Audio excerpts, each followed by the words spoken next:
Now, first off, make sure the location where you place your orchid is pretty safe from people or animals brushing against them and actually ripping the leaves. The major concern with this is that if a bad accident happens, the orchid might be leafless. In this situation, it will have a lot of trouble to photosynthesize, so the orchid might be very set back, if not actually killed. So place your orchid in a safe location. So first rule of maintaining beautiful leaves is to keep your orchid in a location where small children or animals cannot bump it over and rip the beautiful foliage.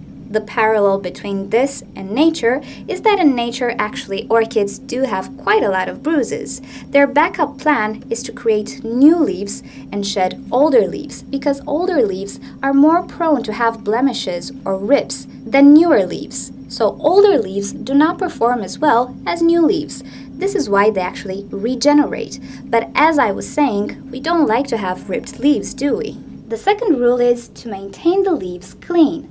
Now, sometimes it happens that we live in a location which has construction sites, or it has a big highway, or a very trafficated road. No matter the instance, we do have dust in our home, and this dust can accumulate on the surface of the leaf. This can actually mean less light for the orchid. If the film of dust is very thick, it can actually limit light quite a lot. Not to mention, in time, it can suffocate the leaf. So for this reason, from time to time, it is good to clean them.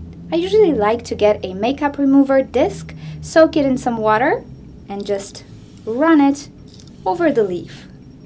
Look at this. And this has been done in one day. And this is because I have a construction site in front of my block, at least for the summer. Now, the underside of the leaf can get dusty as well. This is where the breathing mechanisms are. So it's not a good idea to actually rub them like this because we can clog them.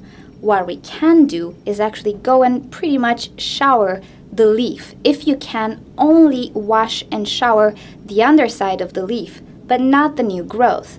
If somehow you get water in the new growth, then try to remove it with a paper napkin, because that can lead to all sorts of trouble like rots and molds and so on. But if you can shower only this underside, you can try to do that. But don't rub it with a cotton disc or a cotton ball. The surface, on the other hand, you can clean as much as you like. And it is beneficial for the orchid to be clean. Now, the parallel with nature is that in their natural habitat, most probably they do not have as much dust. They don't have construction sites. Also, there aren't any dusty roads. There's only grass on the floor or other plants.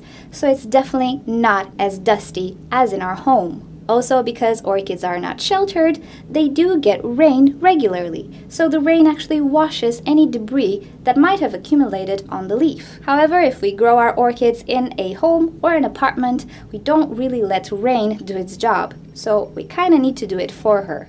Okay, third of all, we kind of need to get rid of blemishes or fungal diseases or bacterial diseases on leaves.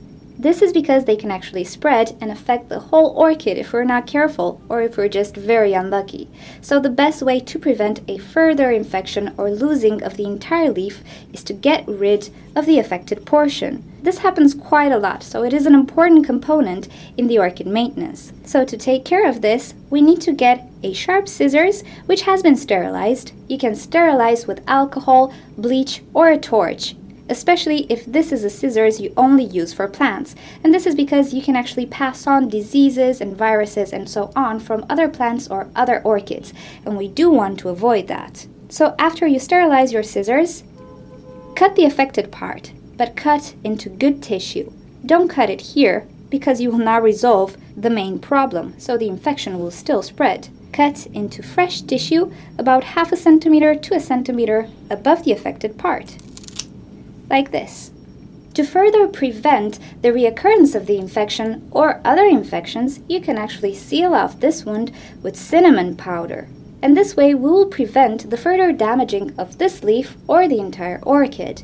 Now, the parallel with nature is that in nature most probably you will find orchids which have quite a lot of blemishes. Some of them manage to take over a leaf or an entire plant. For the main part, the orchid will not mind if it loses one leaf.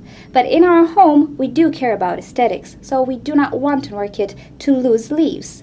Also in nature, orchids die due to the fact that they couldn't cope with particular infections. They become subjects of natural selection. But in our growing space, we don't want natural selection. We want to maintain and keep everybody alive. Also, consider this. Because we have quite a lot of dust and a lot of chemical substances which orchids might not find in nature, we can actually provoke infections of cut wounds. The dust might contain spores. Also, if we keep our orchids together with other plants, they can transfer all sorts of bacteria to our orchids. And because our orchids are not acquainted with these bacteria in nature, they don't know how to handle them, and they cannot fight them. So this is the reason why we do need to intervene, even though in nature, nobody cuts wounds and nobody sterilizes cut wounds.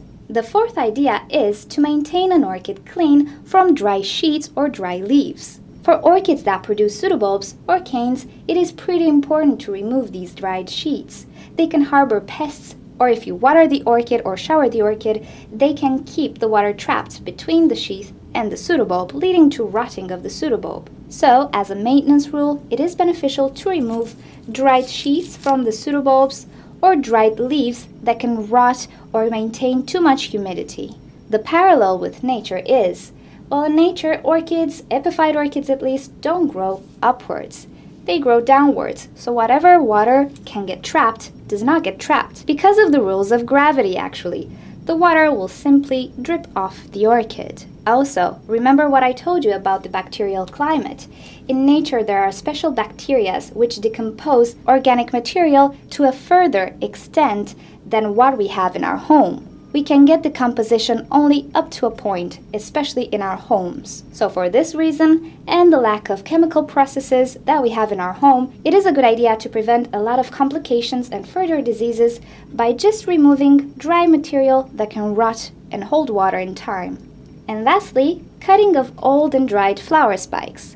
Now we cut them because there is a high chance we're going to brush into them with our clothes and actually bump over the orchid, and this can lead to shredded leaves or broken pseudobulbs or broken flower spikes. It is actually a hassle. So for this reason, whenever you have a dry flower spike, do cut it. And trust me, this will save you a lot of hassle. Now the parallel with nature is, nobody actually cuts flower spikes in nature. But then again, epiphyte orchids don't grow at soil level, so they don't really have a lot of animals to brush into their leaves. And also, if somehow an orchid gets brushed leaves in nature, nobody would care about it. The orchid will move on no matter how it looks like. But then again, we do like very healthy and lush leaves, don't we?